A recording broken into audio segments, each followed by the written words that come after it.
আমার তো মনে চাই 4টা টিমই ফাইনালে উঠুক এবং 4টা টিমই চ্যাম্পিয়ন হোক, কিন্তু কি করব আসলে এটা খেলার উপরে ডিপেন্ড করবে, দেখা যাক বাকিটা কি হয়। আমরা 4 টিমের খেলোয়াড়রাই খুব সুন্দর প্র্যাকটিস করতেছে, খুবই ডেডিকেশন নিয়ে মানে প্রতিদিন প্র্যাকটিসে আসছে, ঘাম ঝরাচ্ছে। বাকিটা মাঠে বলবে আসলে কারা ব্যাটে বলে বেশি কানেক্ট করতে পারতেছে, ভালো ফিল্ডিং করতে পারতেছে, ভালো বোলিং করতে পারতেছে। অ্যাকচুয়ালি আমি যখন বোলিংয়ে যাব, আমি এজ এ বলার হিসাবে আমার কোনো টার্গেট নাই। আমার স্ট্রাইকে যে ব্যাটসম্যান থাকবে আমি তাকেই টার্গেট করব, সে যেই হোক না কেন। বিষয়টা এরকম আর কি। আমি সবচেয়ে বেশি খুশি হব তো কোহলিকে আউট করতে পারলে, আমি তো তাকে পাচ্ছি না।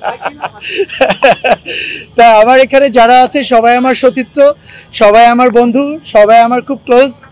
সো সবাইকে নিয়েই আমার চলতে হয়, সবাই আমার বন্ধুর মতো। ম্যাচ খেলতে আসছি আনন্দের জন্য, এনজয়ের জন্য। আমার কাউন্টারে যে থাকবে আমি তাকে আউট করবো, এটা হচ্ছে বিষয়। আমাদের সবারই অনেক বছরের ক্রিকেট বলে গ্যাপ। আমরা টেপ টেনিসের টুর্নামেন্ট খেলতেছি রেগুলার সবাই মোটামুটি, বাট ক্রিকেট বলে খেলাটা একদমই হয় না। সেক্ষেত্রে এত বড় একটা গ্যাপের পরে সবাই খেলতে আসছি, এটা শুধু এনজয়। আমরা শুধু এনজয়টাই দেখতেছি, আর কোনো কিছুই দেখতেছি না।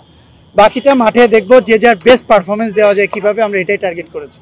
অ্যাকচুয়ালি গতবারও কোনো বিশৃঙ্খলা হয়নি, একটা ছোট একটা ঘটনা ছিল, সেই ঘটনাকে কেন্দ্র করে একটা ঘটনা ঘটেছিল, যেটা আসলে আমরা কেউ চাইনি। আমরা চাইনি সেটা করতে, বা সেটা আমরা কখনো চাইও না। এটা প্রত্যাশা নাই আমাদের, এবং এটা কখনোই হবে না। এবার আমাদের সবার বদ্ধপরিকর, আমরা সুন্দর একটা সিসিটি উপহার দিব আমাদের দর্শকদেরকে। সুন্দর একটা খেলা, যে 4 ঘন্টা 3 ঘন্টা যারা দেখবে, যেদিন 2টা ম্যাচ থাকবে সেদিন 4 ঘন্টা 5 ঘন্টা আমাদের স্ক্রিনে থাকবো। আমরা আমাদের জোস একটা আমরা পারফরমেন্স করব, জোসভাবে আমরা আমাদের দর্শকদেরকে আমরা দেখাবো যে আমরা চাইলে সুন্দর একটা সিসিটি উপহার দিতে পারি। খেলতে গেলে আমার সবাই কম্পিটিটর।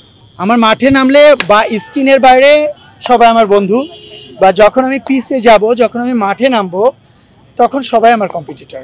সেখানে আমার কোনো বন্ধু নাই। অ্যাক্টিংয়ের ক্ষেত্রেও সেমটাই তো হয়। আমরা যখন একটা বড় আর্টিস্টের সাথে যখন কাজ করতে থাকি, তখন আমরা চাই যে তার থেকে বেস্ট কাজ করার জন্য, তাকে বিট করার জন্য, তার কাউন্টারে ভালো ডায়লগ দেওয়ার জন্য, ভালো এক্সপ্রেশন দেওয়ার জন্য। এটা তো নর্মাল হিসাব একটা। আমার কুরবানিদের নাই, কুরবানিদের আগে একটা ছবি রিলিজ হওয়ার কথা আছে, সেটা হচ্ছে আমাদের আয়না ছবি, মোতাজুর রহমান আকবর স্যার আয়না ছবি, মোহনা মুভিজের। আমি আছি, এটা একটা ট্রু স্টোরি বেস গল্প। আমি আছি, আমার সঙ্গে আঁচল আছে, বর্দা মিঠুদা আছে, আরও অনেক আর্টিস্ট আছে ছবিটাতে। এটা নিয়ে একটা প্ল্যানিং চলছে। আর তাছাড়া আমার 9টা মুভি সেন্সর হয়ে আছে, ওটা প্রযোজক স্যাররা জানে অ্যাকচুয়ালি কখন রিলিজ করবে ওনারা। দর্শকদেরকে একটা কথাই বলবো যে আমরা ক্যামেরার সামনে আসলে অনেক কথাই বলে ফেলি। আমার শুধু দর্শক না, আমার সাংবাদিক ভাইদেরকেও রিকোয়েস্ট করব যে প্লিজ, আপনারা অনেক ধরনের অনেক প্রশ্ন করেন। আমার টপিকটা যদি সিসিটি থাকে, সিসিটির ভিতরে অনেক ধরনের কোশ্চেন চলে আসে, প্রশ্ন চলে আসে, সেটার আমরা সৎ এবং শব্দ একটা উত্তর দেওয়ার চেষ্টা করি আমরা যে আর্টিস্টরা। সেটাকে সুন্দরভাবে প্রেজেন্টেশনটা করাটার জন্য আমি আন্তরিকভাবে অনুরোধ করব, কারণ আমরা সবাই আর্টিস্ট, এটা সবাই আমার ইন্ডাস্ট্রি সবাই ভাই আমার, বন্ধু আমার, সবাই মিলে একটা সুন্দর পরিবার। আমরা চাই সবার ছবি ভালো যাক, প্রতিটা ছবি ভালো যাচ্ছে। আপনারা বাংলা চলচ্চিত্র দেখবেন, আপনারা সুন্দর সঙ্গে থাকবেন। আমাদের যতগুলো ছবি ভালো যাচ্ছে, বরবাদ থেকে শুরু করে আরও যে ছবিগুলো আছে, সবগুলো ছবি ভালো যাচ্ছে। আপনারা হলে গিয়ে বাংলা ছবি দেখবেন। আর সিসিটির যারা আমরা করছি বা আমরা যারা খেলছি, আমাদের জন্য দোয়া করবেন, যাতে আমরা সুন্দর একটা সিসিটি আপনাদেরকে উপহার দিতে পারি। আমরা যাতে আপনাদেরকে দেখাতে পারি যে আমরা শুধু স্ক্রিনে না, স্ক্রিনের বাইরেও ক্রিকেটের মাঠেও ভালো খেলতে পারি। Thank you so much. Follow us on Facebook. Subscribe our YouTube channel.